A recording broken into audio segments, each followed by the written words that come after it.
Power on. Real-time Sovryn is go. Woo, the Golden Stallion, the man of tomorrow, Savzu, the rated R radio star, here for another real-time Sovryn, but it is one that you knew it was coming. And that's because we knew. And when I mean by we, I mean myself and my brother Robin Freebeard, who's here once again. Woo! We knew that the Switch 2 announcement, so many more details though. Did we get them all? Well, we're going to talk about that. Would be happening on the Nintendo Direct on April 2nd, 2025. And it is that day, a day that should forever be remembered as Nintendo Switch 2 Day instead of Liberation Day. Fuck that shit. Moving on. But this was a thing. It started at 9 a.m. Eastern and worldwide. Now, I got to ask you, Rob, actually, first question. So I watched this as it was happening, had it on in the background, while taking care of business. And there was a point about, I don't know, this thing went about an hour.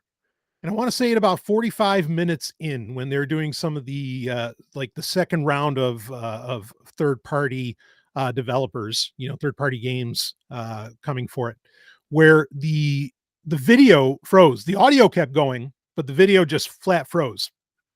And the video actually didn't catch back up for another 10 minutes. Wow. And the YouTube chat, it was a mess. And so there might be games actually that were announced that I didn't like, because they didn't. If you couldn't see what the little the lower third was saying about what the game was, and sometimes they didn't tell you, like they didn't have somebody talk about what the title was and everything. It was very, very strange. Now, when you watched it, because I know you watched it a little bit later in the day, did you experience that? Where the video froze, or did it just go straight through? No, it went straight through, but I tell you that the video quality in some spots really dipped. There was like some very heavy artifacting. Yeah. Well, I can believe it. I mean, this is the kind of announcement that breaks the internet, like in a very real way. And really Nintendo is one of, maybe 5 companies on the planet that could do that, that could achieve that level. Where yes, so many people are watching this, we're video over the internet is hard. It is still hard. And, we're going to crash this fucker. And I basically think that happened.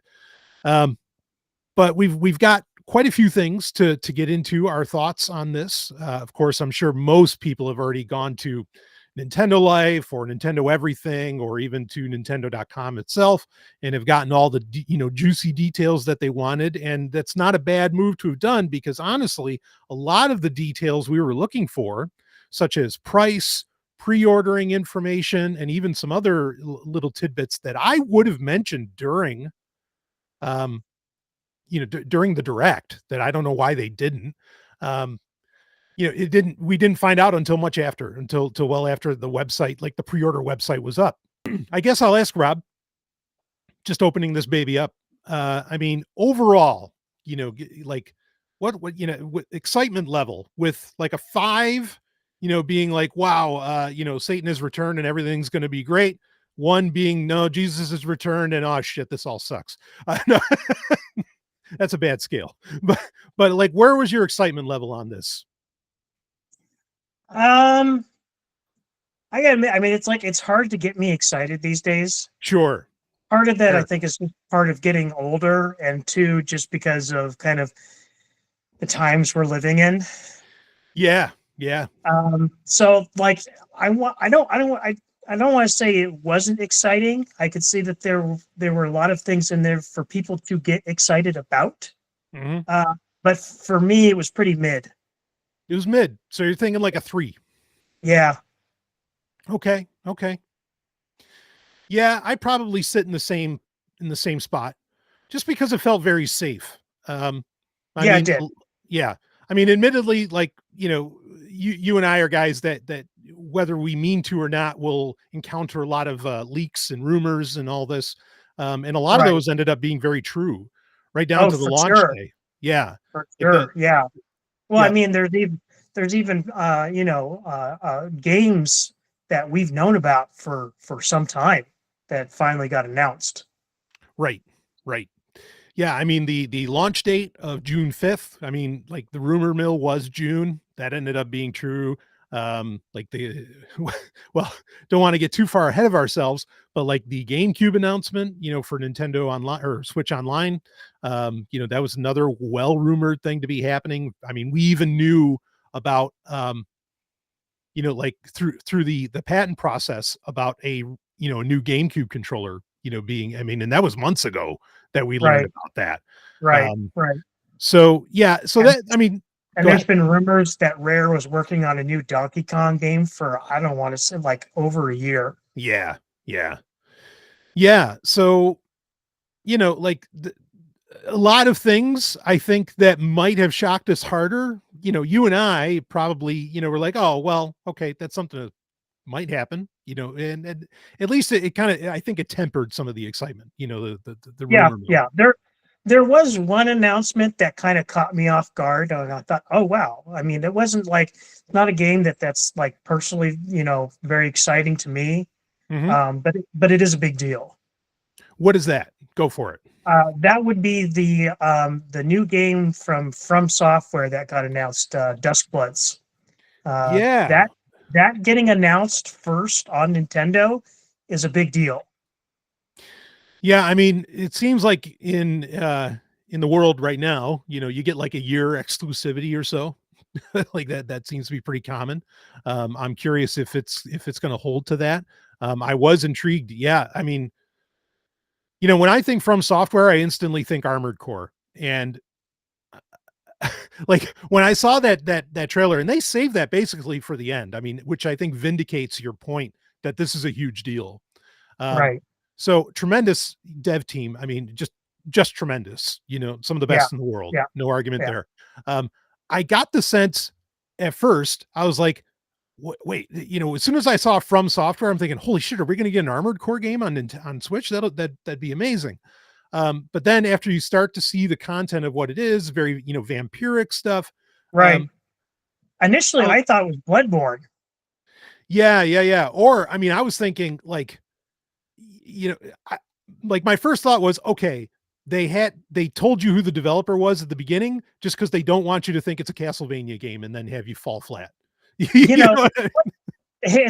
it's funny that you say that, because as I'm watching this trailer, I was like, oh, I guess From Software is like the new Castlevania developer. Yeah. Right. Like Yeah. spiritually.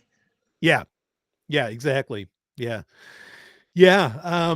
So, but I mean, boy, that trailer, you're right. That was awesome. I mean, they knew to save the best for last, as it were. I mean, the only game that got announced after that, of course, we can mention is was it Donkey Kong Bonanza? Right. Um, Which, like I which, said, there's been rumors about that for a long while now. So, I mean, yeah, it was neat. It definitely was kind of broke out of the kind of like the mold that we've expected from Donkey Kong games of late. Um, but yeah, it was not a huge surprise to see that. yeah, no, I agree.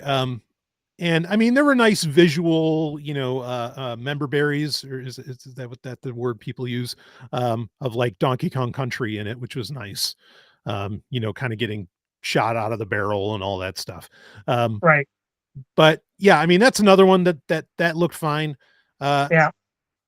I want to talk about more of well, I guess let's just get into it. There's no rules here.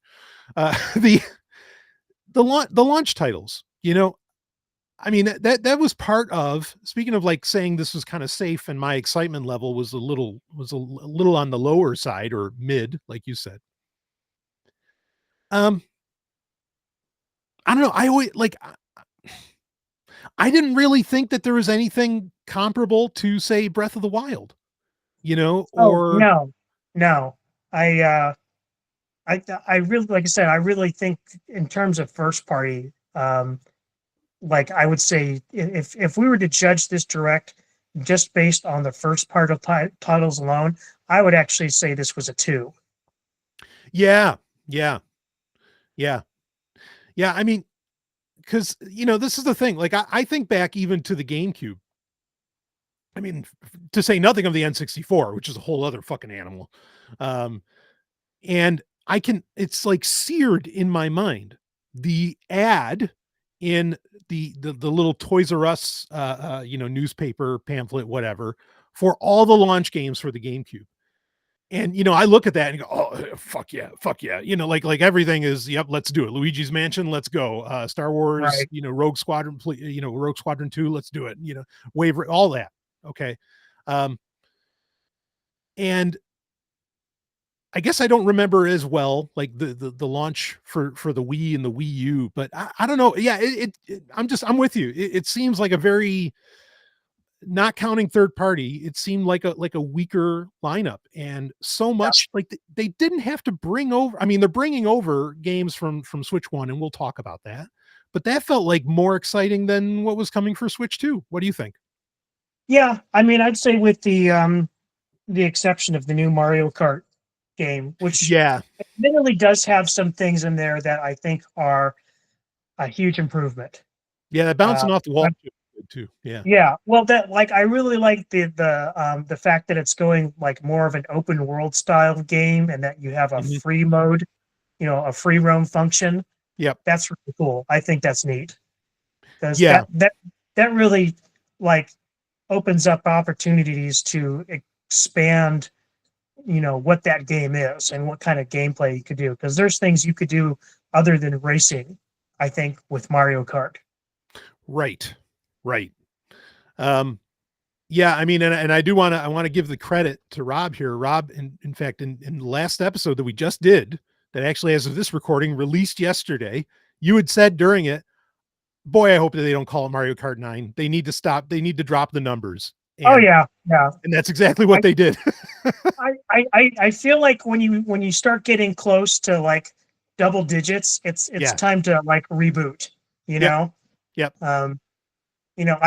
We kind of thought Microsoft figured that out when they did Windows, 10, just X, and they said that was going to be the last version of Windows. And then they went back on it, which was stupid. Yep. But yeah, once you start getting up there to close to the number 10, it's time to start over. Yeah. So I mean, even Mortal Kombat did that. We had Mortal Kombat 11, and then they started all over, and it's just called Mortal Kombat again. Yep. We're back to MK1. Yeah, like literally one. Yeah. Yep. No, I agree.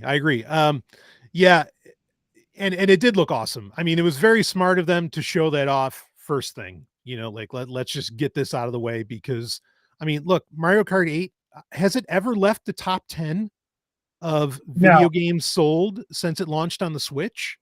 I mean, I don't know about the Wii U when it was on there, but for the Switch, like, I don't think it's ever left the top 10 in sales. That's crazy. So, so I mean, that was the game to start the whole thing off, for sure. But yeah, I mean, and the Kirby game, like, I loved Kirby Air Ride on GameCube.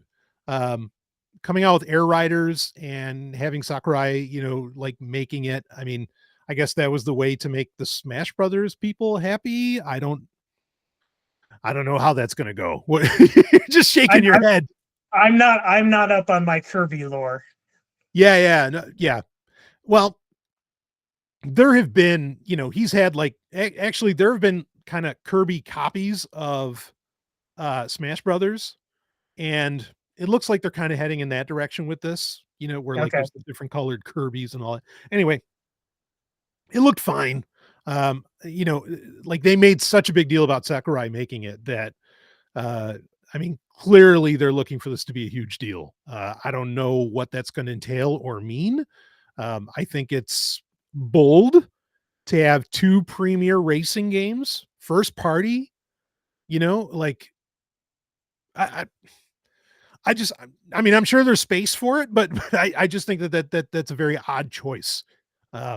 Especially for Sakurai, I mean, unfortunately, I think it's probably going to be in a situation where Mario Kart ends up cannibalizing Kirby sales, not the other way around. Right.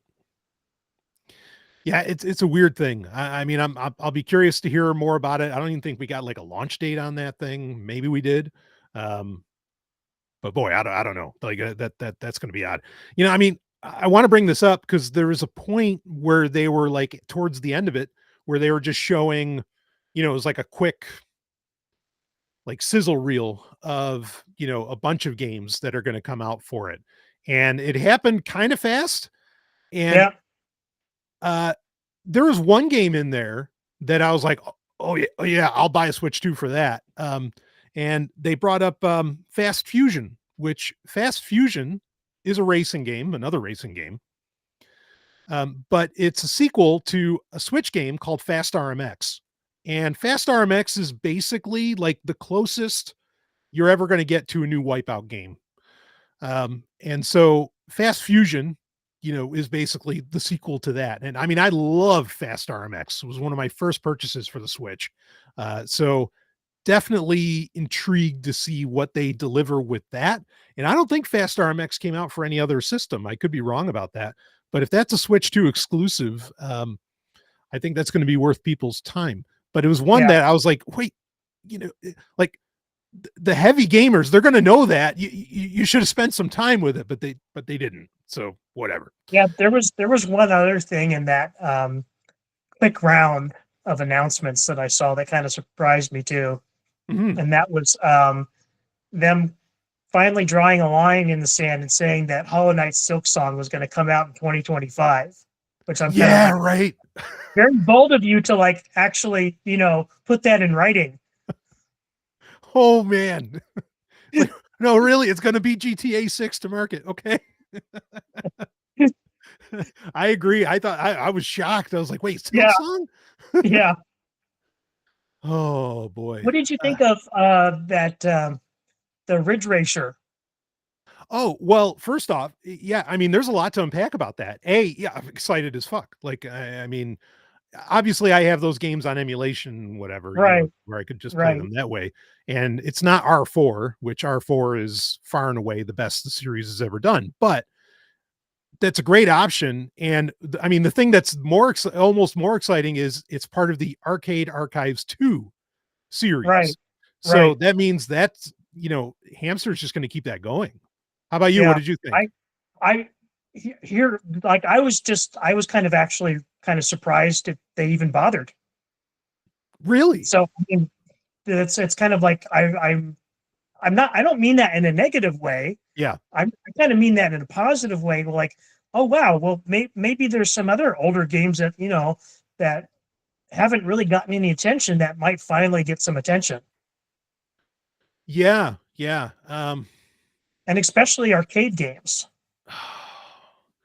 Yeah, God, you know, because, you know, speaking of Mario Kart, and we were just talking about this on, you know, before we got on air. Wouldn't it be great if they brought the Mario Kart DX arcade games to consoles? Yeah, really. Yeah. That because that is a lot of fun. We've played that, you and I. And Mrs. Sovryn, we've all rocked that, and that's so much fun.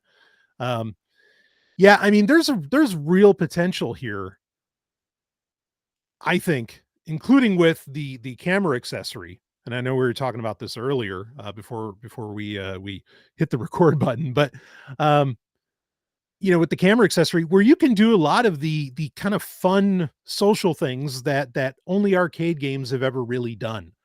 Right.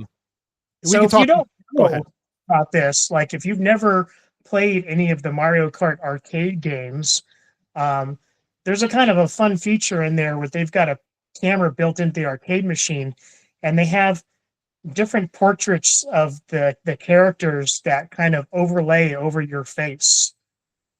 And I mean, it sounds kind of like cheesy and like a gimmick, but it actually is like really fun. No, it is. Yeah, it's very fun. And like, it'll, you know, like it puts like Wario's mustache on you, you know, or things like this. Yeah, it is really cool. Yeah, boy, if they want to lean into more like higher end arcade games with Arcade Archives 2, like fucking do it. That's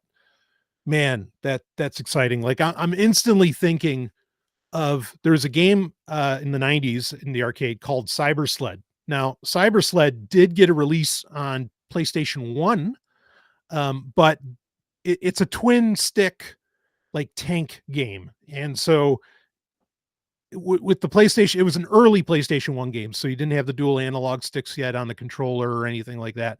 And so the controls were completely fucked on the PlayStation 1. It's not worth playing there. It sucks. But boy, if I got like a real arcade version of that, and now that we have, the twin sticks basically on the Switch built in, man, that'd be such a fast day one buy, because I could play that game forever. Or even ones like Steel Talon, yeah, lean more. You're right. Thank you for bringing up Ridge Racer, because like leaning more into the 3D style games, because the first run of Arcade Archives has not been that, which is fine. It's great. I'm glad what they've been putting out. But like if they want to lean more into that 90s 3D scene, like take me there. I'm ready. Especially with the racing games, because Yep. those were so ahead of their time in terms of the graphical fidelity. Yep. That it was like you'd go to the arcade games and like those games alone would just knock your socks off. Yep. With how, I mean, they look primitive now, but they look super realistic back then. Yeah, I think they're almost charming now. Like M2 re-released Virtual Racing under the Sega Ages line for the Switch, and that still is so gorgeous. Like, I mean, yeah, primitive. Like, I understand the primitive point, but like, I don't know. There's just nothing's made like that anymore. So it really stands out. Yeah, that was another exciting one. I guess I'm kind of glad that they mentioned Star Wars Outlaws. You've played that, Rob, right? Is that any good? Yeah. I haven't gotten super deep into it. It's certainly not as bad as a lot of people have made it out to be. Mm-hmm. But I mean, here again, if you've played an Ubisoft game, if you've played an Assassin's Creed game, if you've played, a Far Cry game, the formula. Yeah, right. Yeah, it is formulaic. Yeah. Yeah. I mean, I guess, so I think the sizzle reel stopped on that game, which I suppose is somewhat respectful, because that's when they started talking about From Software's release. Right. Because like that's the other thing. It's very hard to imagine. I mean, I guess the Switch didn't have this either, the first Switch 1, now that I think about it, but it's so hard to imagine like a Nintendo launch without a Star Wars game. Like that's so part and parcel, Shadows of the Empire, again, Rogue Leader. It's a weird thing. So yeah, I mean, it's a far cry from back in the day when we got Star Wars games developed specifically for Nintendo consoles. Yeah. I mean, really, like the last great one was probably Rogue Squadron 3. Yep. I completely agree. Yeah, I mean, well, I guess let's talk about this a little bit. I was actually surprised neither of those were part of the launch lineup for the GameCube Online on Nintendo Switch Online. I mean, that was a cool announcement. Again, it was something we kind of knew was going to happen at some point. And the games that they listed off were fine. I mean, they made a big deal out of Wind Waker, which, and you can tell me how you feel about this, Rob, and we can go down more of the list as well of what's coming for that. I'm actually kind of disappointed. Like, I mean, I'm happy the GameCube games are coming, but like, I wanted Wind Waker HD. I wanted like the updated version, brought to the console. And this feels like a confirmation that we're not getting that ever. Yeah. I mean, it's just strange to me. Like, yeah, because it seems like such a no-brainer. Something that should have been released on the Switch 1. Right, exactly. Yeah, and I mean, so who knows? Maybe we'll still get Twilight Princess at some point. But even that had a GameCube release. Of course, Link held his sword in the wrong hand for that one, I think, or maybe it's the other way around. But but whatever. Yeah, I don't know. That was disappointing. I mean, this is the same thing. Like when the mini consoles were a big deal. Like the SNES Classic and the NES Classic, right? Everybody was like, oh yeah, let's have the N64 Classic. And me, I was kind of like, no, I'm all right without that, because so many of the major N64 titles that you would want to play were already re-released for the 3DS, but they weren't just re-released. They were significantly like upgraded and repaired even, like there's Right. points with Majora's Mask. You can't even finish the game on Yeah. N64. Right. So, and so this is the same deal. Like everybody was excited about N64 coming to Nintendo Switch Online and getting to play Ocarina of Time, but I'm like, no, you're playing a fucking inferior version by a long shot, actually, in my opinion. But whatever, maybe, I mean, I know there's purists out there and I can respect that completely. But again, with Wind Waker, I feel like I'd be playing an inferior version. I mean, do you disagree, Rob? No, not at all. And especially since that generation specifically, like the level at which 3D graphics were at that point were still so new. Like Yeah. that generation translates worse to HD than any other generation. Yep. Yeah. No, you're right. It still no matter what you do, it's still so distinctive. And I don't necessarily mean that in a positive. Yeah. Yeah. I mean, I'll just straight up say it. I think if you want to play N64 games, you should be playing them on a CRT. Yeah. Yes. Yes. And I say that as somebody who has it connected to an Eon, or with an Eon to an Eon Mark II to a 1080p screen. And, I do it because it's how I can do it, but like it is far from perfect. It doesn't look right. Never looks right. Right. Yeah. Yeah. So some of the other games for GameCube, that'll be on Switch Online. Again, I'm shocked that they didn't put Rogue Leader on there. Like that, you would have sold 1 million subscriptions just doing that. Yeah. I don't know why I'm saying this, but I have a feeling that there's some sort of licensing issue with that. Oh, with like Factor 5? Like yeah. somehow? Yeah. Yeah. Yeah, that's boggling to me. I mean, Soul Calibur 2, that's cool. Nice touch. Because that's the version that had Link in it. Of course, I think the Xbox got really the best version of that game, having Darth Vader in it. But and like the PlayStation one had Heihachi from the Tekken games. But that's cool to have Soul Calibur 2. That's definitely one I played a lot on the GameCube. Chibi Robo, some of these other ones. I mean, okay, but I don't know. There's other games. Oh, well, F-Zero was inspired. Like, okay, good, because everybody keeps clamoring for a new F-Zero game. At least you're giving them something. Yeah. So there's that. Granted, it feels kind of like table scraps, but yeah, it does. Yeah, I mean, I don't know. That's one that they can expand a lot on. I just hope that they can get I hope they can get a lot of good shit. Like get Skies of Arcadia, from Sega, like there's a lot to pull from. The GameCube was successful, but I think there's a lot of games that came out for that people never saw or touched, which is a shame. There's even like a kick-ass volleyball game from Sega that was on there that again, most people I don't think ever really had the chance. I'm more excited. Go ahead. I've heard plenty of people who said that the Mario Strikers game that was on the GameCube is far superior to the Switch version.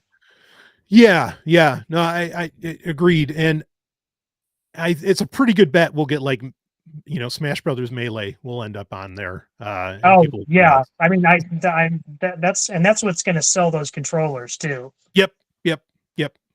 I mean and honestly, like they've had years ago when Ultimate came out, like they released a corded new, GameCube controller.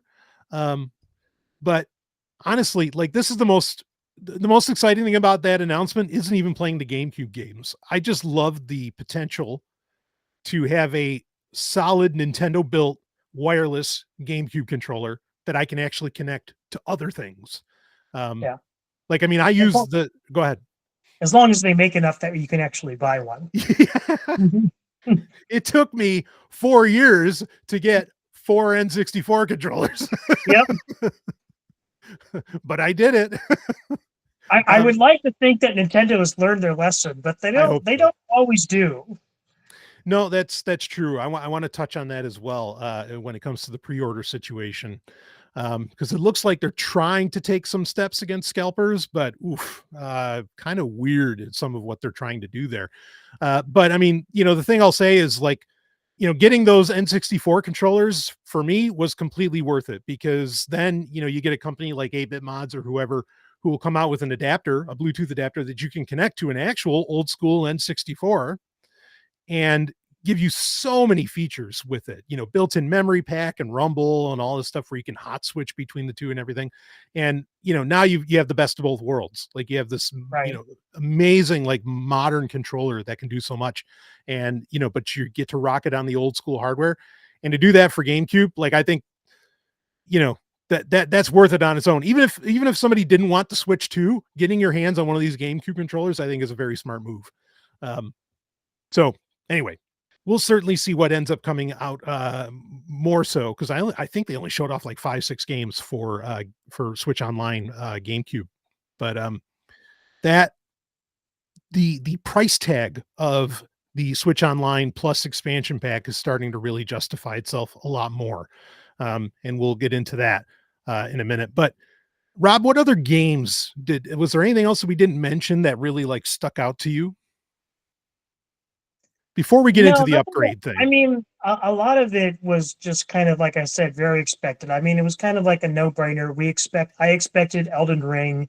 Yep. I expected what are the other ones? I can't even remember now. Oh, Borderlands, which that had to be the low point of the presentation is Randy Pitchford coming out. Randy fucking Pitchford showing up for a Nintendo Direct. If I was Nintendo, I would have said no, anybody but him. That guy, he looked weird. I mean, I've seen interviews with this guy for over 15 years now, almost 20 years now. And, I mean, I'll always, keep from doing something physical to him because he made Duke Nukem Forever. But, but like, yeah, I don't know. He just looked, I mean, it looked like, was he trying to be like Trump or something? I thought he looked so strange because, I remember what he looked like even just a few years ago. He looked fairly normal, but now I don't know. He looked like he just came off of a yacht. It was fucking weird. Yeah. He's a weird dude. I mean, yeah. Not in a good way. I mean, I like weird people, but not right. Randy Pitchford weird. Yeah. So anyway, Randy Pitchford coming out with Borderlands 4. Yeah. But yeah, like I expected Cyberpunk and I expected Final Fantasy Remake. Yep. The new Civilization game. Like these were all kind of like no-brainers. Yeah, but really Civ 7 is the only one I felt that, I mean, other than some like little demos that Nintendo showed, that took real advantage. I mean, and yes, there's Mario Party Jamboree. We're going to get into the upgrade situation in a second. Okay. But that felt like the only one that really took advantage of like the mouse functionality of the Joy-Con 2. I was surprised, and I was really, I got to admit, I was expecting Microsoft to have a presence and, in some way, and it didn't happen. Good point. Yeah. Like no mention of Call of Duty, no mention of, I don't know, Age of Empires 2 is on hot streak right now, getting released on, on PS5 or whatever. Like I would have came right out and said, yep, and we're putting Age of Empires 2 and Age of Mythology. We're going to rock those right on there and, use your mouse controllers, have a great time. I mean, fuck that. Like that would have been genius to do that. And yeah, I don't know how that didn't happen. I was go ahead. The only, I mean, there's two possibilities that I see from that. Either one, that the relationship between Microsoft and Nintendo has cooled a little bit, or you're going to have a Nintendo presence at a Microsoft event. Oh, ooh. Yeah, you might be right about that. And Something about that's not right. I agree with you, but I see it as a very real possibility. Yeah, yeah. Ooh, like, yeah. No, I hear you. So what goes through my mind? It's like, oh no, Microsoft, you come to our field, we don't go to yours. like there's just something not right about that. Well, I mean, I don't know about you, but I'm seeing it in terms of the way of Nintendo or Microsoft wants Nintendo at their event because they want to ride their coattails to a certain degree. Yeah, yeah, yeah, yeah. Oh, well, that's good. Boy, if that happens, again, we're going to talk about it right here when that goes down, if that goes down. Yeah, I mean, a couple quick things. And I want to ask this question to you as well, as far as like, what were you expecting that wasn't there? I was really expecting the remaster of Elder Scrolls 4 to get announced and like be like a part of this, because most people were saying, yeah, this is going to get dropped for Microsoft's 50th anniversary. And Yeah. I mean, there hasn't been an announcement anywhere. I mean, honestly, nobody knows what's going on with Bethesda these days. Yeah. There's something funny going on with that company. Yeah. Yeah. And I don't know what it is. Yeah. But that's all I'll say, because I really don't know what else to say. Like they're very secretive, and there seems to be, at least there's my sense that there's something going off behind the scenes that is, kind of jamming things up. Okay. Yeah, I mean, I think next week there's a direct for not Nintendo, but for Elder Scrolls Online. Maybe if I were them, I would come right out and say, "Yep," and we'll be on Switch too. Like if they want to ride coattails, like that's the thing to do. But yeah, I mean, I just feel like I've been hearing so much about this, this remaster for Elder Scrolls 4. I was shocked that this is a place I was kind of expecting it to be a complete surprise, but it didn't end up happening. But then the other thing that I was really expecting, I was really expecting, and I know Donkey Kong kind of sits in as, sort of a proxy, but I was expecting a Mario platformer. I mean, yeah, we got Mario Kart 9, so sure, we have technically a Mario launch title, but I was really expecting, Odyssey 2 or Galaxy 3, something. How about you, Rob? It's funny you say that, because when that Kirby trailer started, I initially thought it was going to be like a Mario Galaxy, like, yeah, Yeah, it was. Yeah, real quick, it was a debate. Like, okay, is that like the depressed blue star from the Mario movie, Yeah. or is that something that Kirby's going to ride? Yeah, it was 50-50. I'm with you on that. Yeah, I think if they were going to do a new Mario game, if they weren't going to do something totally new, which, I mean, is getting kind of hard for Mario these days. What has Mario not done? He's done every sport in the world. He's done, Mario's really like kind of set the bar for platformers for literally decades. He is the Deion Sanders of games, for sure. Yes. Yeah, right. So we're kind of running out of things for Mario to do. So I think if they were to go back and revisit something Mario's done before, I think this would be the perfect time to do a new Mario Galaxy game. Yeah. Maybe even up it and call it like Mario Universe. Yep. Yeah. Go. Yeah. Just keep going. Yeah. Do like a high sci-fi concept. Right. Mario game something. Yeah. I mean, and then we can do Mario Ein Sof, and he's outside of the universe. That's fine. Just go, Nintendo. It's okay. They'll buy. Believe me.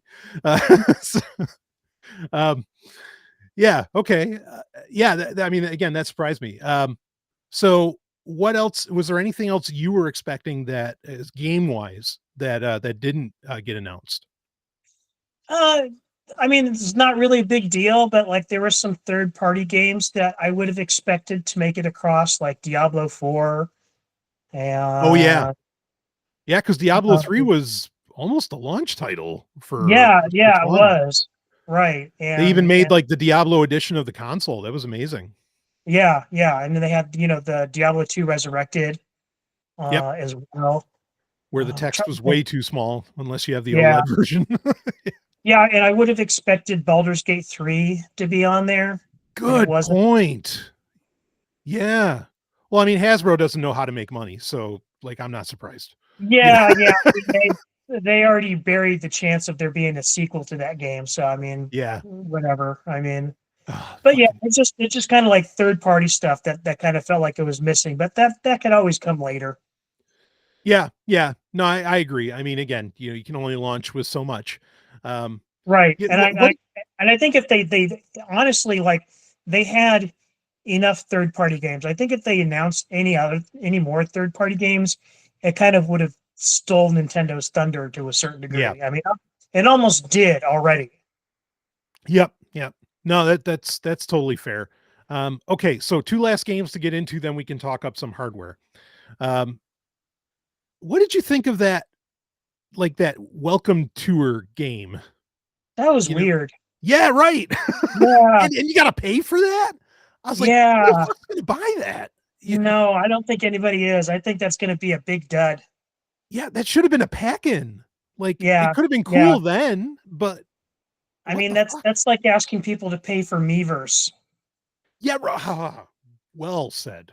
Yes. That was so strange. Like, I mean, it looked fine and kind of cool, but like once they said it's like, and this is a digital only paid for, I'm like, paid? No. Yeah. Okay, and so the next thing to get into, and I think this is also something that we were kind of expecting, would be some kind of Zelda launch title. And we are getting some kind of Zelda launch title, but it's not, I mean, at first when I saw it, I was like, oh, they're pulling like an Echoes of Wisdom again, where, all right, it's Breath of the Wild, but it's where Zelda is actually like the main character or the playable character. I would argue she's always the main character, but um, regardless, Name is the title. yeah, right. What are you talking about? Link's the most important. You feminist. You blah, blah, blah. Stop. Her name is in the title, like Rob said. Anyway, okay, so but we're basically getting we are getting another Hyrule Warriors. This one being a prequel story to Tears of the Kingdom. And the question, of course, is to quote Secret Galaxy, but is it canon? And because I learned from Rob, who's always has my back. Today I learned that actually it was Age of Calamity, right? That was the other Hyrule Warriors game that took place 100 years before Breath of the Wild. Is not canon. It's some like alternate timeline shit. Yep. So like they pulled a Star Trek Discovery on us, the fuckers. Yep. Tell me about it. Time travel shenanigans. That blows my mind. Like, you just eliminated my reason for playing the game. Oh, I know. Like, I bought the game and I still haven't played it because I didn't find out until after that it's a separate timeline. Right. Fuck. That's such, in my opinion, that's such a drop ball. I don't know. I mean, the description we got during the direct for this new one seems to suggest that it's canon. But I don't know. But Age of Calamity did too. I mean, like there's nothing any of the Age of Calamity trailers that I know of or seen that like suggest that it's a separate timeline. Yeah, you're right. I'm willing to bet. I mean, this is all because of Nintendo, because like they're kind of like, yeah, we're gonna let another company play in our sandbox, but we're not gonna let them set any kind of precedent. Yeah. It's funny you mentioned, because this is being made by Koei Tecmo, right? It makes me wonder, like the last time they really did this with like a major company where they seem to be somewhat gloves off would probably be with Team Ninja and with Metroid Other M. And to this day, people complain about the way that Samus was presented in that game. Now, I like the game.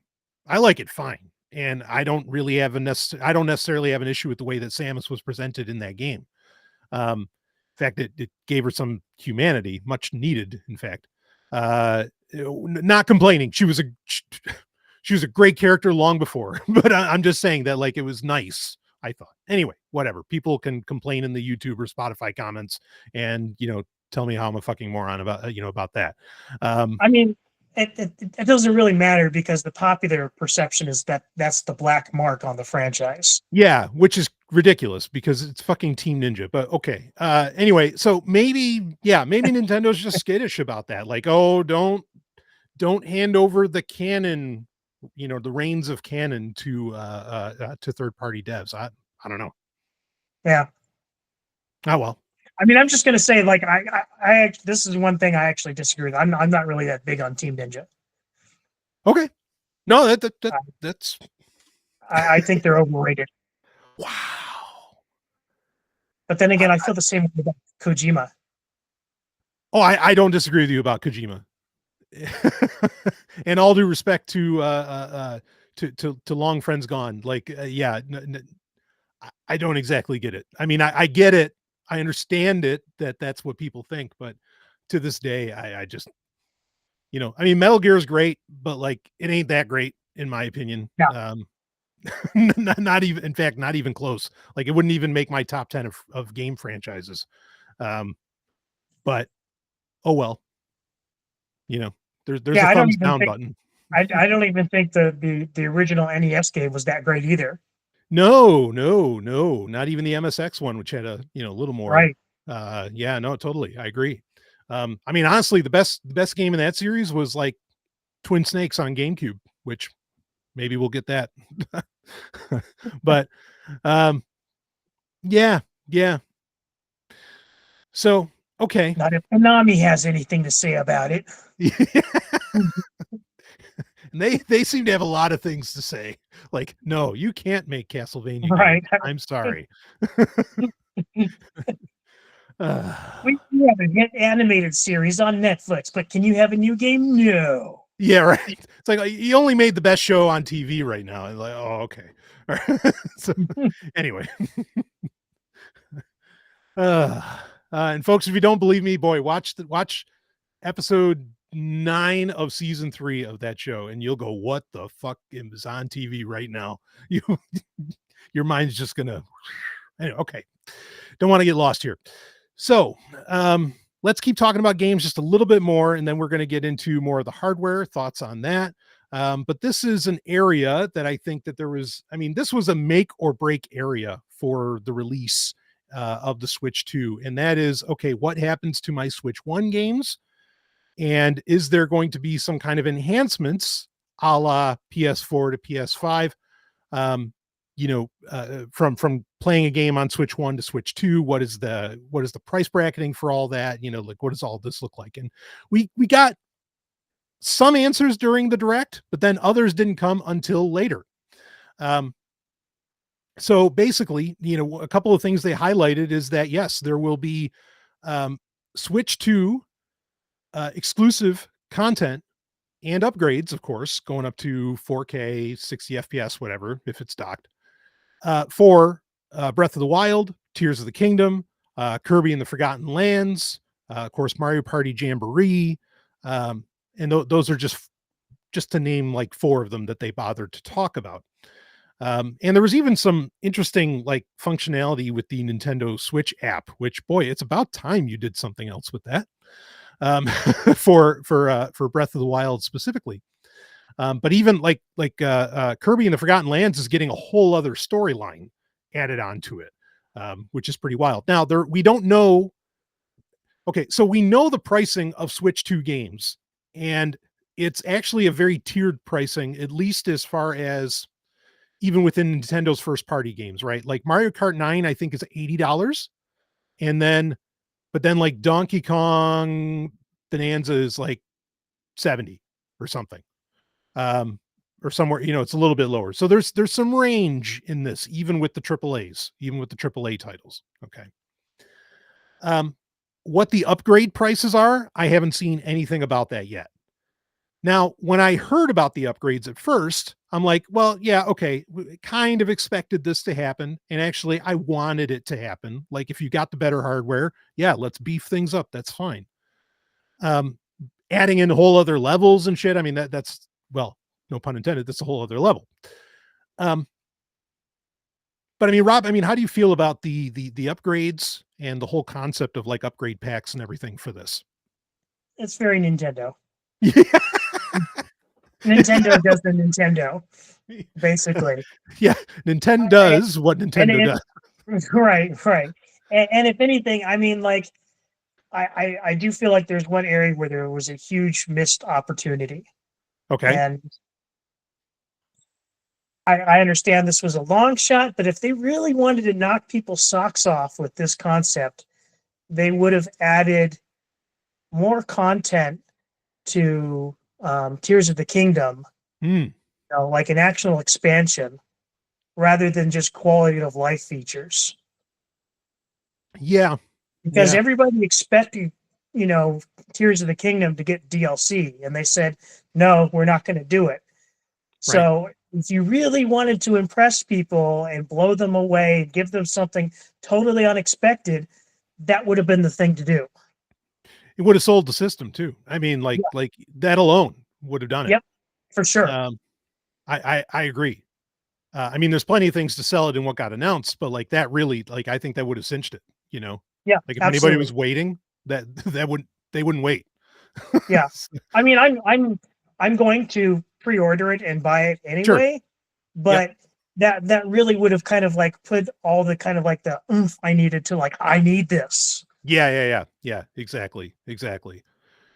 Yeah, I mean, maybe they felt like that Hyrule Warriors game, if it's canon, maybe they feel like that's okay. That's more of the story that you want, you know, and that's enough. But no, it's not enough. Yeah, I mean, that's just a totally different style of game than what I go to Zelda for. So exactly. I mean, not knocking the Hyrule Warrior games, but like, to me, they're not really what I go looking for in a Zelda game.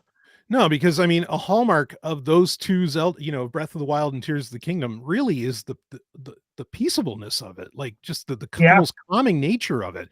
As to where, you know, the Dynasty Warrior series, or in this case, Hyrule Warriors, same formula, is the antithesis. Like, no, this is non-stop action. There's just tons of people coming at you. And I would say that's even more so for Breath of the Wild than it was for Tears of the Kingdom. Yeah. In fact, if anything, I'm looking forward more to replaying Breath of the Wild in HD than anything else. Yeah, I agree. I mean, I did like the idea that with the Switch app, where it can actually, like, there's like voices, or you know, it has a voice feature where it can tell you where to go or where to find things. Like that was a nice touch. Well, the really smart thing was being able to share your Tears of the Kingdom, you know, creations with a QR code. That's smart. Yes. Yep. No, I agree. Yeah, so I thought that was fine, and I wanted that. I agree that, yes, I would have loved to have gotten more with Tears of the Kingdom. I mean, and I do love Kirby and the Forgotten Lands, so very excited to get more story with that. That's cool. Mario Party. Okay. It just takes a special someone. I don't know. I honestly, I think we're a little too old for that game. Maybe that's it. But I even back in the N64 days, I don't know. It never totally clicked with me. But I agree. I'm in the same camp. Yeah. Well, and I just feel like those games keep getting further and further away from, you know, things that I'm interested in. Yeah. And I mean, like, I played not Jamboree, but the one that came out before is the one before that. Anyway, I have one of them on Switch and I can't think of the name of it, but like the UI, just getting around everything is like, my brain can't handle it. It's like, you know, where is everything? You know, I feel like I'm playing like a prototype of Fortnite or something. And I just, no, thanks. Why did they even mention like that Fortnite was coming to Switch too? I mean, no shit. Like, That didn't even need to be part of the lineup. No, I know. It's like that was next to Randy Pitchford. That was the biggest waste of space. yeah. I mean, come on. It's on my Samsung refrigerator. Like I'm not surprised. Don't even take the seconds to tell me. I know it's there. Yeah, I can play it on my TI calculator. Yeah, I know. You think Doom is on everything? Oh no, you're wrong. Right? Yeah. Anyway. So, yeah. So now the interesting thing, because again, as far as I know, and look, by the time that this episode that we're recording gets released, there could be more details, because for hours after this direct went live or was finished, we were still getting more information, still getting more details. We're going to talk about some of that. Yeah. Well, and starting tomorrow, there's going to be like an ongoing stream for the next 2 days. Oh, the Treehouse. Yeah. Yeah. Right. Yeah. Probably be more in that. Then we'll, certainly pick through it. But I haven't heard anything on pricing for the upgrades for Switch 2, for Switch 1 games. And, again, I don't have a problem with it, and I don't have a problem with it costing something. And I hope that a lot of games get like a major upgrade, from Switch 1 to Switch 2. Like I'm totally on board with that. I mean, we've known this since since the previous teaser trailer, that most Switch 1 software, and when we say most, it basically is everything except for Nintendo Labo. Most Switch 1 software will actually, play on Switch 2. So I mean, that's fine if that's all it does. But yeah, like if we have more graphics to throw at it, like we said earlier, like by all means do so. Anyway, yeah, I still have questions about how the upgrade works too, because they haven't explicitly said that you can get the upgrade if you had the physical cart of the game. Right. Yeah. Well, I mean, so that's a great. If you've been paying attention to what's been going on with Nintendo piracy, like there's a huge potential for exploitation. Yeah, totally. Yeah. So, I mean, the interesting thing was that I didn't learn until later. It wasn't said at all during the direct, but I didn't learn until later that if you have if you pay for a Nintendo Switch Online Plus expansion pack, just like you did on Switch 1, you get free access to all DLC or in this case, upgrade packs. And for these games, which that was true for like Animal Crossing, as well as Mario Kart, or Mario Kart 8 in this case. So I was shocked by that. I'm like, why didn't you tell people that during the direct? That guess what? Yeah. If you have a Switch Online subscription, you get these upgrades for free. Like, yeah, I mean, I go far as to say that finally makes the Nintendo Switch Online service like at least somewhat comparable to what Sony and Microsoft offer. Right.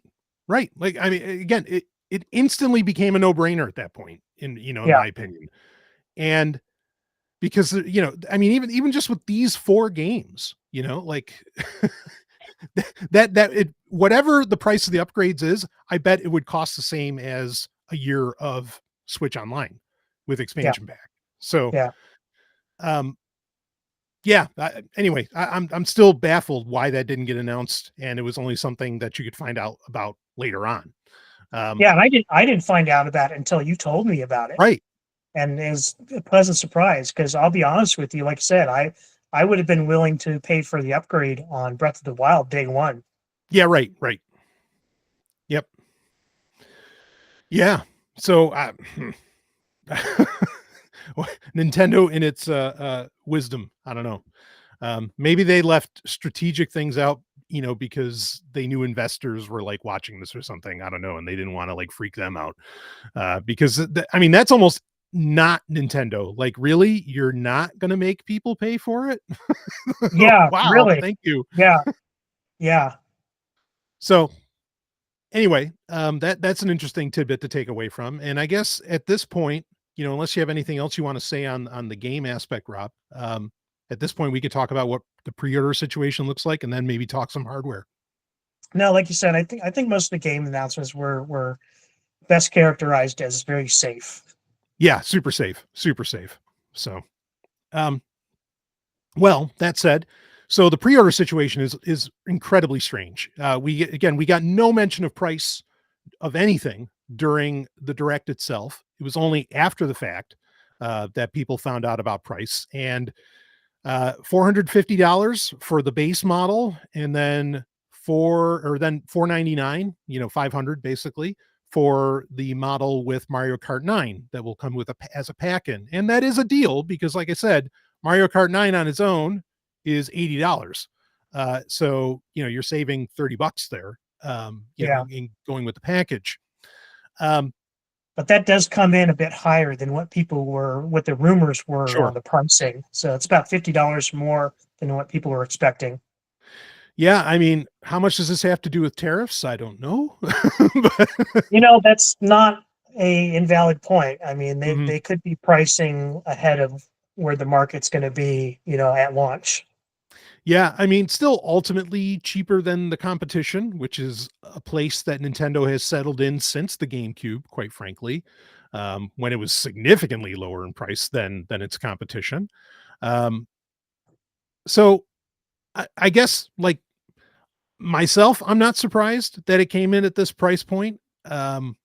It is certainly higher, and there's a good bet that you'll get something like a Switch Lite, that'll come out down the line that might end up at a cheaper price point. Right. And the fact that they're going with an LCD screen just kind of like sets it up for double dipping in the future with an OLED. Yep, there'll be a pro model of some kind. Yeah, or an OLED model. Yep. Um, so, again, I mean, how do you feel about the price, Rob? Do you think like that's like, wow, they're out of touch, or do you think it's like, yeah, it's about what you should expect? Yeah, it's kind of like on that line because Yeah. I was thinking that 400 was kind of like, a respectable number, but I understand where they're going with that pricing. Like I said, I do think they are pricing ahead of, where the market's going to be in a few months. Yeah. Yeah. I mean, admittedly, and we'll I talk. do think $80 for a Mario Kart game is fucking ridiculous. Yeah. Yeah. Well, I mean, I'm with you on that. Like, partly because, like, have an entry pricing for that, like that's really what they should have Yeah. done, Well, I think that's 'cause what the bundle is really. yeah. I mean, Yeah, well, and good point. at this point, I don't see why anybody would buy the unbundled version unless they were out of stock of the Mario Kart bundle. Yeah, yeah, I actually 100% agree on that. I'm thinking, like, some first party Nintendo games that come out, they'll, it'll be whatever, $60, and then it's like $25 or $30 even for the season pass for it. Think like Xenoblade. So yeah, that's why I'm kind of surprised they didn't do like an entry pricing for Mario Kart 9. I think that's a great point to bring up. But your second point is just as valid, that like, no, the Mario Kart 9 bundle is the entry point. So right on. Yeah, I'm Um, just kind of afraid Nintendo's going to do a Nintendo again and have some form of artificial scarcity with those bundled boxes. yeah, yeah. Well, let's talk about that. So actually, I think there is a degree of artificial scarcity with it, because now the pre-order process for getting these is kind of wonky. Nintendo does appear to be trying to stave off scalpers, which are always a problem and have been for decades, honestly, with new console launches from any company, really. Um, and now you can pre-order it. I think it starts on like April 9th or something like that. Uh, Probably through like GameStop, Amazon, whatever, where you'll be able to do that there. But Nintendo is offering for you to be able to get to buy directly through them. Now, this is a weird thing though, because you have to meet some criteria. You have to have a Nintendo Switch Online account. I think you have to actually be like the person who pays for it. So I don't know what that means for family accounts, which that's stupid Mhm. if they're like eliminating people in the family. Um, and you have to have like 50 hours played. But yeah, you have to have 50 hours played, but you also had to, and this is the part that gets really wacky. You also had to have the in your Nintendo account sharing data on, to where like you share your gaming data with Nintendo. Now, when it said this, I was like, and you had to have all this by today, April 2nd, today, you have to have all this, right? So even if you wanted to like start playing now, you don't have 50 hours in the day to do it. But regardless, the thing that you had to have the sharing data on, I'm like, where the fuck is that? Like, did I ever even turn that on? You know, like that part bothered me, you know, like I got the other two that, okay, yeah, switch online, but Rob's You like, are the product. You are the product. yep. There was Big Brother. Well, so anyway, eventually, yeah, I went into my Nintendo account, and fortunately that checkbox was already checked and I didn't even know it, you know, and okay. Yeah. But wacky. Like, Well, yeah. If they don't open it up to everybody on the family plan, then I'm out. Yeah, right. I mean, it just doesn't, I don't know. It doesn't, that's weird. Like the options there are very strange, you know, to do that. And they're doing their pre-orders later than the retailers, right? Yeah, that's not until May 8th that you start getting emails. And when you told me that, that made sense to me, because they're letting the retailers go first and sell out, and they'll be able to gauge interest to a certain degree by seeing how fast their allotment sells out. Right. Yeah, exactly. Now, and that's all you're doing. Like when you sign up for this, when you go to the pre-order page, you're just gauging interest. No money's changing hands, whatever. You're just gauging interest. And they do give the option of which one to choose. Do you want the, you know, the base model, or do you want the bundle with Mario Kart 9? Yeah. So, you know, I'm not sure. I think this leaves a lot of people out, but what it may leave people out of is when you go through that process, it says that the Mario Kart 9 bundle is while supplies last. It doesn't say that for the base model. It says that it'll only be produced into the fall. And that's fall of 2025, as far as I can tell. So yeah, this is going to be, like you said, artificial scarcity, you know, for sure, because for fuck's sake, it's a digital game. Anyway, so, you know, get your pre-orders in how you can, folks. But that stipulation for being able to get it directly from Nintendo guaranteed that's a weird one. I mean, that's really, and they give you 72 hours to buy it, or, you know, once they send you the email for it. And right. But well, that tells me you're not even necessarily guaranteed a console at launch either. Yeah, right. Because it might not come until later. You might be part of a later wave.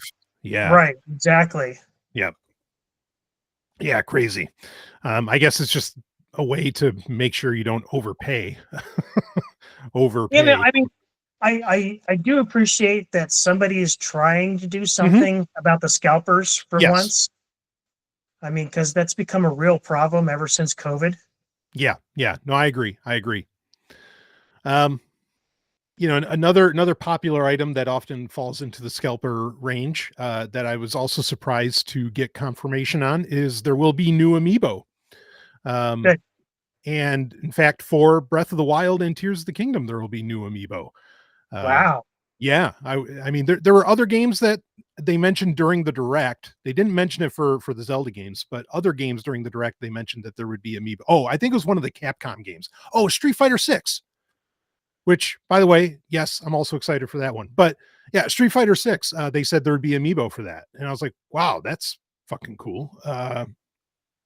So I don't know if my my flask from Bloop Labs is going to continue to work with the Switch 2. It's kind of a handy little device that it's not up here, that I keep around, that allows me to like program in amiibo. Come get me, Nintendo. And please make me famous. It's just an NFC reader, right? Yeah, that's all it basically is. Yeah. Yeah, I mean, if the old amiibos are supposed to work with the new console, then they can't fundamentally change the technology in a way that makes it, you know, obsolete. Bingo. There you go. Yeah. So great. That thing was not cheap, and it's still going to have use for the next 10 years. I'm very happy. So anyway, but yeah, that's cool that they're not dropping amiibo. I think people have been worried about that because, like the releases of new amiibo has been kind of scant. And even just like when they do release it for a new game, they do 2 of them instead of like 4, 6, 8, 10. They would for, some games back in the day. But overall, great. Glad there are still going to be amiibo. But I mean, getting when I first got a Nintendo Switch, like Mhm.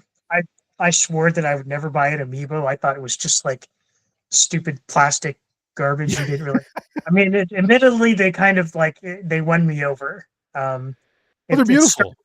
It started out with the Metroid Yep. amiibos, and then they've slowly, reeled me in with the Zelda amiibos. Yeah. In Yeah. fact, I just picked up a bunch of Zelda amiibos last weekend. Hell yes.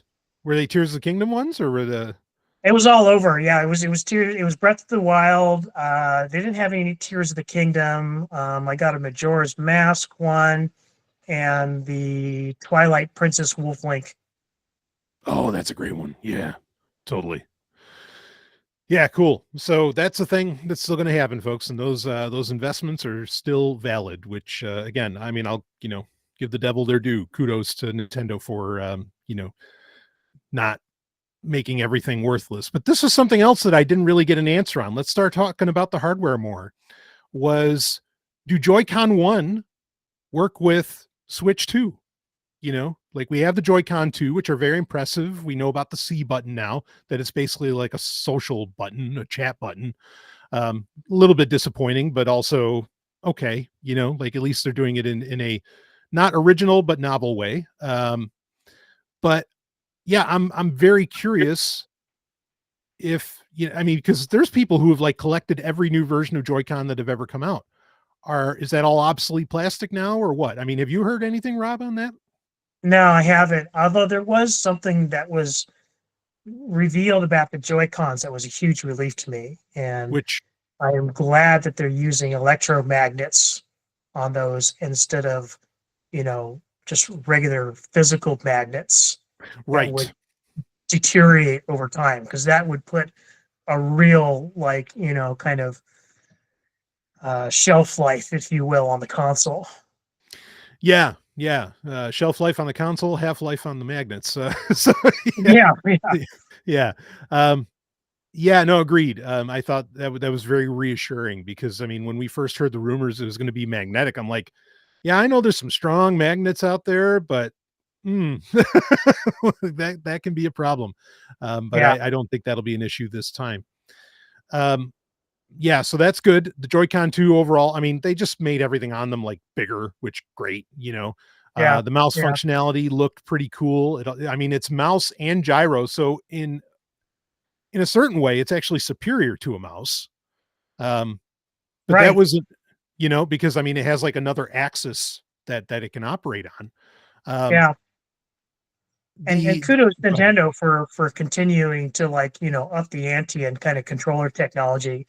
It's just a shame that so few developers take advantage of it. Yeah. Honestly, like it might be the most important thing Nintendo's done is just like outside of the NES is, they do often take risks on controllers, like, let's be honest, we wouldn't have the Switch if it wasn't for the Wii U. And what I mean by that is the controller for the Wii U that you held in your hand with the screen in the middle, as we've always said, the Switch is just the Wii U in reverse. So I think, I'm curious to find out if they're going to allow for Bluetooth mice finally. Because to answer the question about Joy-Con 1, it is just a Bluetooth connection. There's really no reason that they shouldn't work. But maybe they won't. I think it would be poor form if they said, "Oh no, you can't use those anymore. They're dead."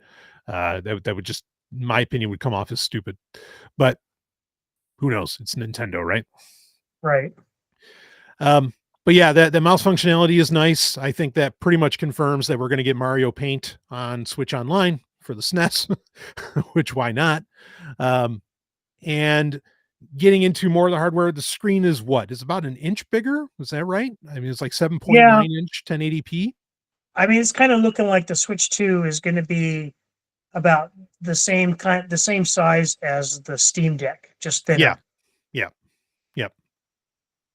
So, which is fine. The stand on the back, that's much better design than the original Switch 1. I was, having the two USB-C ports, of course, a lot of speculation around those. We do know about one accessory, that being the camera. Of course, this is far from Nintendo's first rodeo in including a camera on their hardware. Just think Game Boy. But also, Rob had some comments about, it's like, oh, yeah. Like Nintendo's the first one to ever hook up a camera to their console. Go ahead, Rob.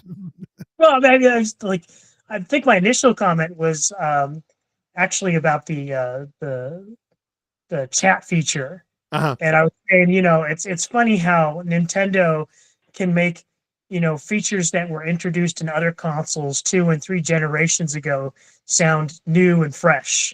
Yeah, and right. Somehow always get away with it. Yeah. They're the Apple of the console world. I mean, they really are. Same MO. Yeah, I mean, the camera's fine. I wouldn't be surprised if like either third party or even Nintendo themselves end up releasing one that's like more directly attached, to the Switch in a handheld mode.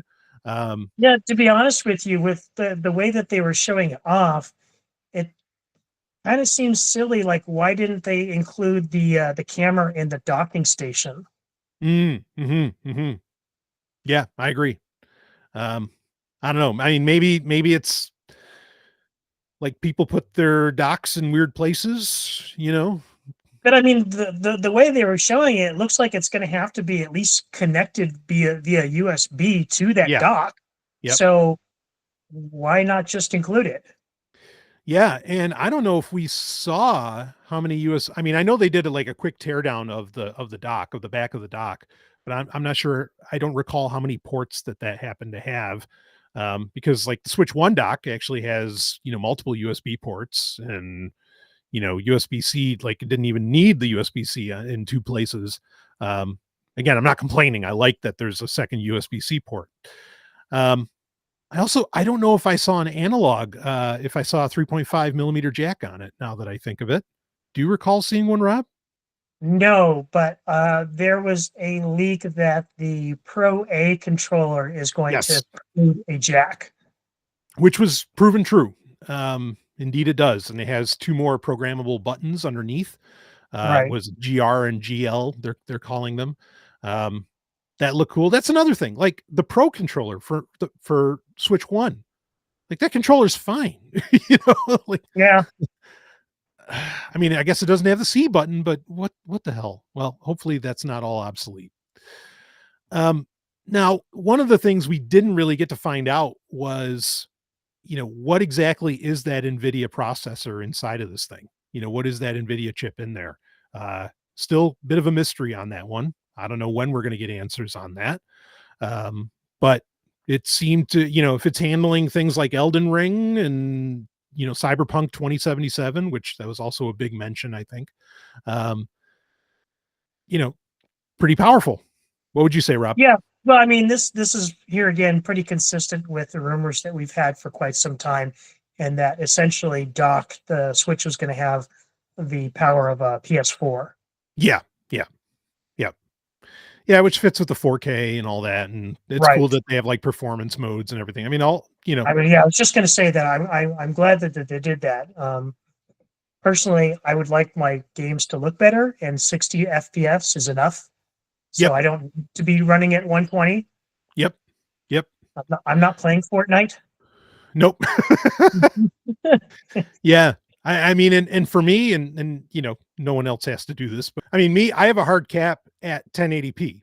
Not everybody else has to be that way, but that's me. And so, if I can switch it into performance mode and just have it default to 1080p, great, because none of my screens are going to do more anyway.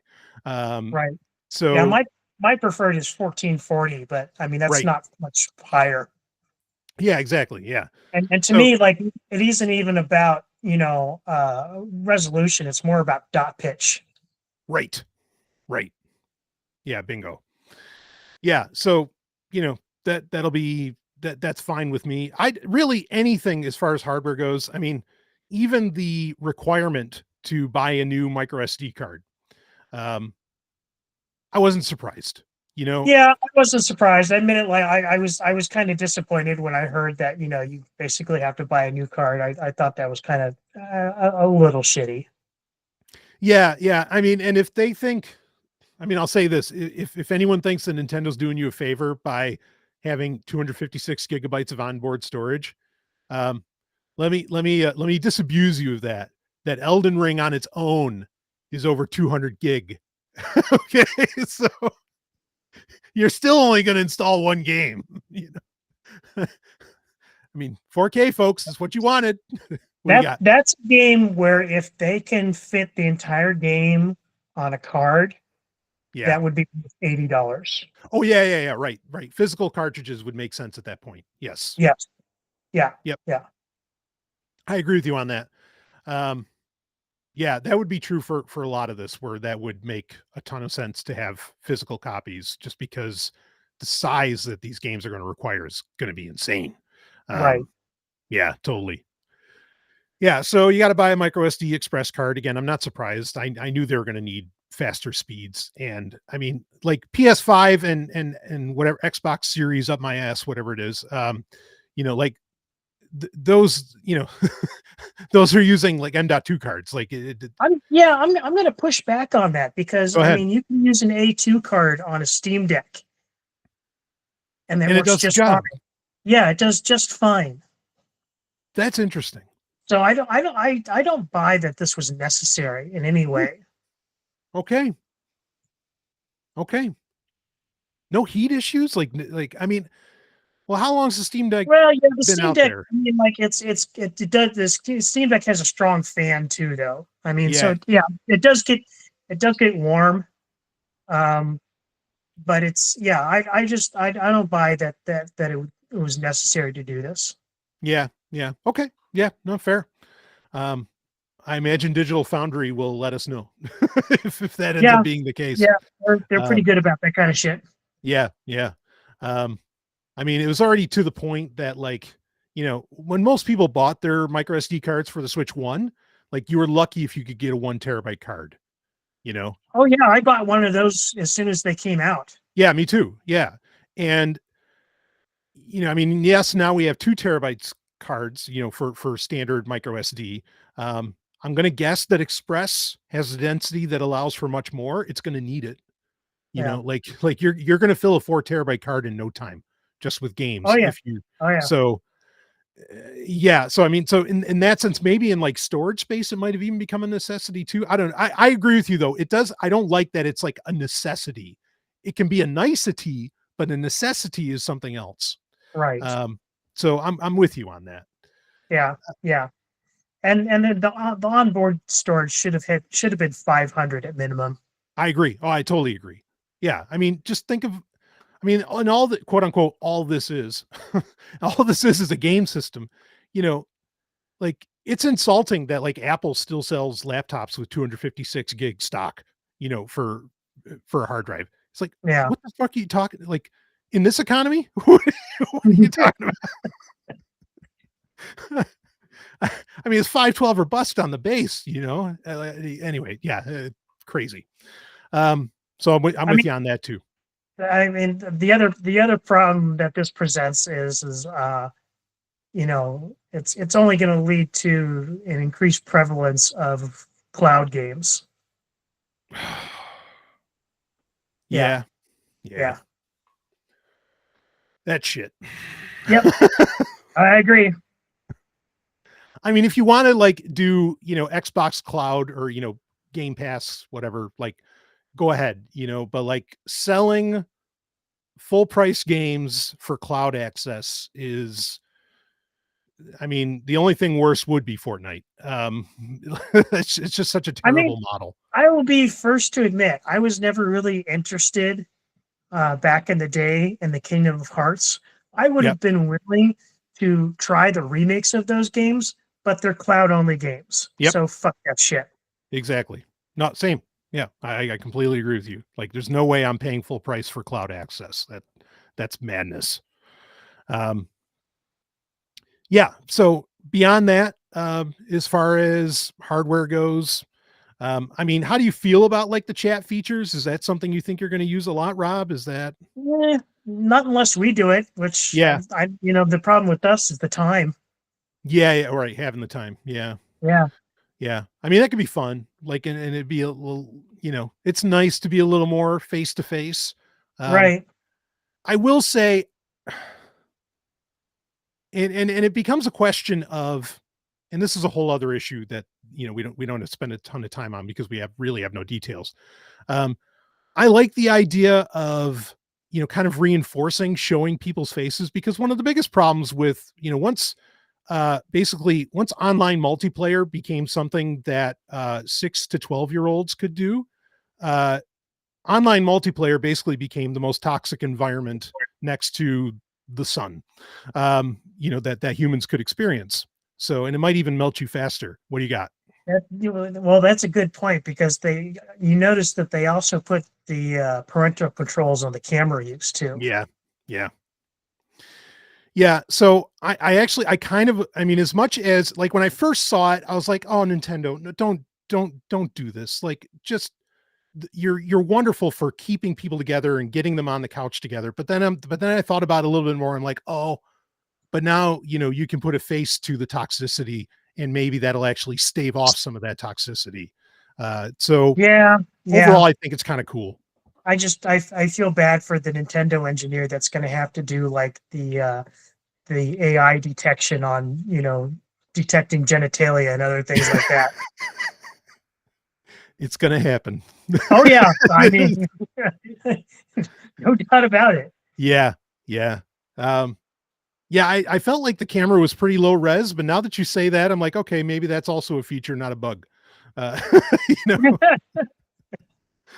Yeah. Well, anyway, it wasn't like a necessary feature, but like, if you're going to have online multiplayer, it's one of the more palatable ways, I think, to do it. Yeah. Well, I don't think that Nintendo's, network infrastructure could handle HD video. No, that's another great point. Yeah, no way. So, but speaking of all that, while we got to see so much of like that chat feature, I don't think we got to see anything of the UI of the system itself, of the Switch 2 itself. Yeah. In fact, there was things that you and I talked about before that there's no hint of it. I suggested that, the existence of being able to use the Joy-Con as mouse might bring back the browser. Right. But we haven't seen any of that. No. Slightly unrelated, but speaking of the Wii U, which was mentioned earlier, there's no mention of a second screen function. Right. Yeah. Which the second USB-C port could allow for. Right. And that's something you would have wanted to mention at this point, because basically you're going to have a lot of people getting rid of their Switch 1s, when I thought the brilliance of having a second screen was, oh, you could just use your Switch 1 as a second screen. Right. But now I do think it was smart that they added that feature where you could share games locally with a Switch 1. So you essentially could be playing a Switch 2 game and having your buddy play the same game with you on a Switch 1. Yes. Yeah. Like, what was the game? The puzzles, the 51 Clubhouse. Yeah. Puzzle game, Right. whatever. I have right. it. But I saw that Mario Kart was going to be added into that, at some point. And so, I mean, that's smart. Yeah, no, that is cool. And it actually could be pretty fun to like even do couch play. I mean, because Nintendo knows now that, yes, most households, guess what? Every separate person in the household has a Switch, which is amazing, right? So, leaning into, okay, no, you don't actually have to share the screen, I think was very smart.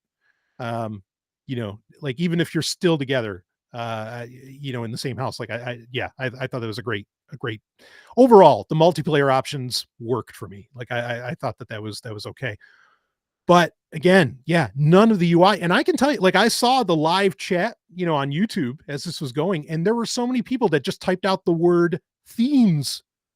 like, like, like, this is all we want, Nintendo. Like, just let us like personalize our switches, our Switch 2s. So, I mean, what do you think, Rob? Any thoughts on that? Yeah, I'm not holding my breath. I mean, Yeah, no. The last time Nintendo did anything close to themes was with the new DS. Yep. Yeah, the 3DS. Yeah. Yeah. Which they were great on that. Like, you got killer music, all kinds of stuff. I mean, it was Yeah. so Yeah. Well, I mean, fun. especially if you were able to homebrew yours and get custom firmware. You Damn could do straight. all kinds of good shit with that. Yeah. Yeah. Happen to have one of those thanks to somebody on the call right now. Thank you for your service. Yeah. So, nice. Yeah. So, again, that was in the last episode we recorded, you and I, Rob. I mean, I mentioned like I was going to pay as much attention to the UI as I was the hardware, but there's nothing shown. Yeah. Other than what the C button can do. And again, all that was what it was. Do you think they're still working on it? I would think they'd almost have to be, unless we're going to get something during that treehouse. But I would have shown it. Like, I would have shown it in people's hands, not Well, just playing the games. That's my point, is maybe they don't have anything to show yet. Yeah. Boy, that's scary. Like, what are they doing? Are they cutting Star Wars? Like, right? We'll ship it on launch day, on release day. It's still in the edit. Marsh is busy. Leave us alone. That's, I don't know. I'm kind of afraid, maybe it's going to be like, the eShop that only kind of sort of works. Yeah. Yeah. Oh, well, that's another thing I would have shown. Like, what does the eShop look like on the Switch 2? Like, there's so much, there's still so much left in the air, which I think is just, I know I keep using the word strange, but that's the thing. All of this just seems so strange. Like, I don't understand the secrecy. If you're launching, especially 2 months from now, basically, if you're launching in 2 months and you don't have this stuff to show, I don't know. And maybe that's why they can't. That's what I'm saying. When I hear stuff like this, I think of stuff like, movies that are being edited right up until the week of release. Yeah, exactly. I mean, and maybe this is why that Nintendo Today app was needed, because I mean, they basically said with the Nintendo Today app, you're going to get news about Switch 2 like every single day until launch day. And it's like, yeah, well, you got a lot to tell us yet. And right. I guess you needed like that controlled release valve to be able to even do it. Crazy. So, yeah, I mean, I'll just say it overall, like, yeah, I think you hit it best at the beginning, Rob. I mean, like, it's a 3, like it's this, the presentation was a mid. I mean, I'm excited about it on its own merits, but the presentation, a lot to be desired. Yep, I agree. I mean, like I said, I was going to pre-order it no matter what. Yeah. So, but yeah, like there's certainly, more they could have done to lock in my, enthusiasm. Right. I mean, because, people can always spend more on launch day. Right. Yeah. I mean, at this point, like my only thing is like, do I or do I not get a GameCube controller the day of release? That's like my only decision I have to make. Yeah, right on. I mean, I'm leaning towards yes, again, for reasons of like, I'd even just love to be able to connect it to my PC and, crank up Dolphin and, play Star Wars proper. But well, see, I'm actually dealing with, the conundrum of building up a archive of retro consoles that, function and can play without, physical media. Yeah, no, bingo. Right. Yeah, no, I hear that. I mean, I wonder if like Wavebird values are going to drop significantly because of this. I think I saw people like spending $1,000 on those fucking wireless controllers, and it's like, come on, man. Yeah, that. So anyway, yeah, so it's all a 3. It's a Switch 2, folks, but it's all a 3. Yeah. Yeah. I mean, any big news? That Go still ahead. makes them something that makes Nintendo do something that Valve can't. What's that? Come out with a 3. sequel? 3? No, 3. Oh, The number like 3. Half-Life. Yeah, right. Yeah, or anything else. Yeah, it's true. Oh man. Well, yeah, I mean, this is definitely hardware we're both going to get our hands on, I'm sure. And I mean, I'll just end off with this, like, and I think I said this in the last episode, my Switch library is preposterous. And, now I actually don't feel so bad not getting to some of these games and getting to experience them with, with whatever extra bells and whistles Nintendo wants to throw at them. That's cool. Right. I'm Right. excited for that. Yep, I have no qualms about adding to my retirement backlog. Yeah. And again, I mean, the biggest win out of this is just that even if you're not interested in the Switch 2, your Switch 1 just became valid for the next 10 years at least. You could play your Switch 1 because those games are all got to be available. Your Switch 1 is going to work into the 2030s, which when I think about that, that's fucking insane. But it's going to be the 2030s. But that's you know what? That might have actually, that's a good point that I hadn't thought of before. That might actually have just given the eShop on the Switch 1 a longer lifespan than it otherwise would have. Oh yeah. Yeah. Again, because it's the same games, like, sure, and we hope that the eShop and Switch 2 is different, but like, why cut off again the same data? It just doesn't make sense. So yeah, I was gonna say it's all the same data on the same server. So I mean, there's like the functionally the delivery method wouldn't be any different on the back end. Exactly. Yeah. So I mean, I'm at least excited for that. I love it when hardware gets a incredibly long lease on life. We don't need the waste. And also, when you spend serious money, on these things, like, yeah, as long as they can go, let them go. Especially when, physical cartridges. I mean, we did get new physical carts. They're going to be red this time, instead of the gray. But since physical games seem to be going the way of the dodo, and Nintendo is doing very little to keep that from happening, maybe they're even hastening the fact. To have these digital games have validity for like another decade is, only a good thing in my opinion. So wins all around, even if you're not interested in the Switch 2. Now, I would not be surprised if this is the last generation that Nintendo has, physical copies of games, because with their whole system of being able to convert your physical games into a digital copy that they announced in the last Direct. Yep. That's kind of the writing on the wall, in my opinion. Yeah, I agree. And I guess we can end off, really on this notion. I mean, it's a shame because, I also it depends on what we're talking about, but like, I think we all have our certain tastes in something physical, that we like to keep around, whether it's games, CDs, even, music CDs, books, movies. Obviously I'm a little too well known for that.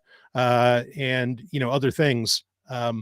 It's always a shame when that does go away, because, like, it's incredible to think that you can actually play an Atari 2600 today, stock as it was back in the 80s, even, 40 years ago, over 40 years ago. And you could still, put in Asteroids, the cartridge, the physical cartridge. And you know what? There's a good chance it'll actually still work. That's remarkable. And we're going away from that, unfortunately. Yeah.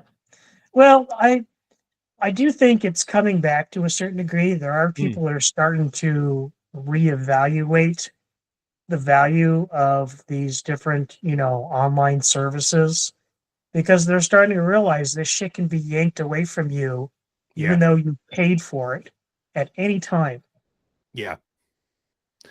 Yeah. Yeah. No, agreed. I mean, and you know, I don't know where we would be if we didn't have like consumer access to the general computer, the general use personal computer, because, also fortunately, I mean, even like mobile games that were for like Nokia platforms or something, no, forget about Android or iOS, didn't even exist yet.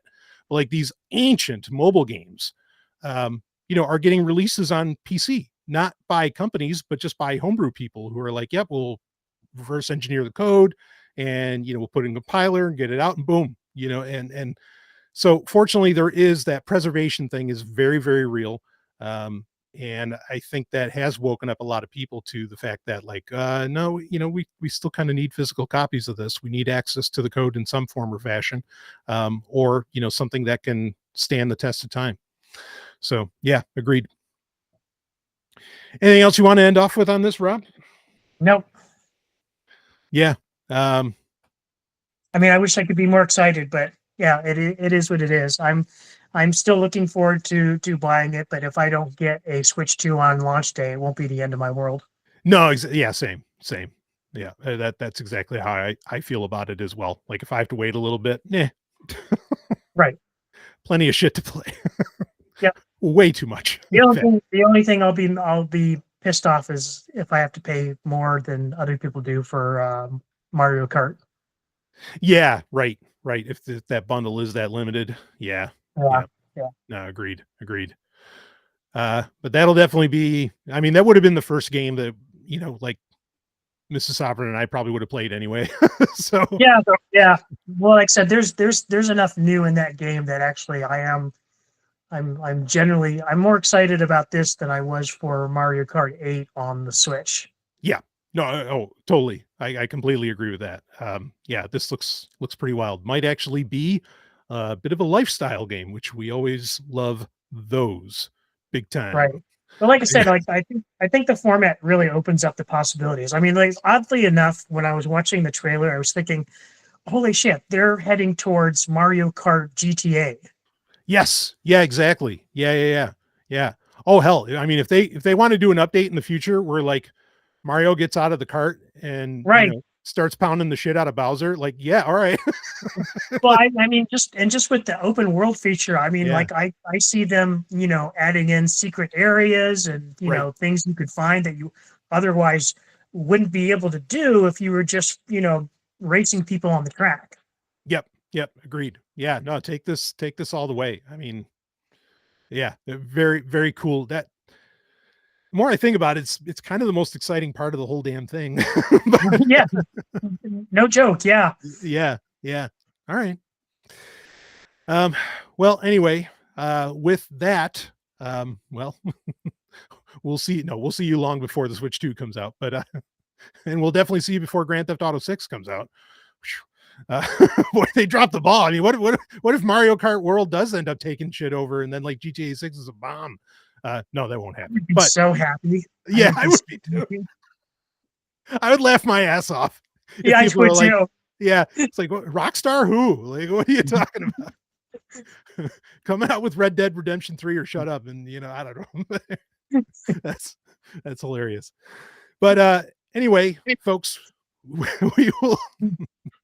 we will be back with more before you know it.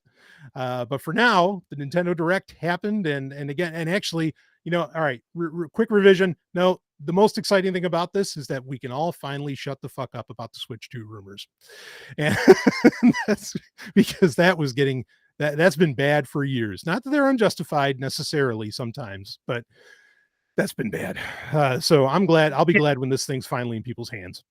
I agree. I mean, it's been long overdue, and all the evidence points to the fact that Nintendo's been sitting on this thing for a while.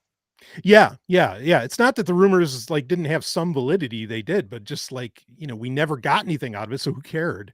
And yeah, now we can finally get something in our hands, June 5th, maybe, as long as I don't know, some guy some orange guy doesn't do something stupid. Okay, that's it.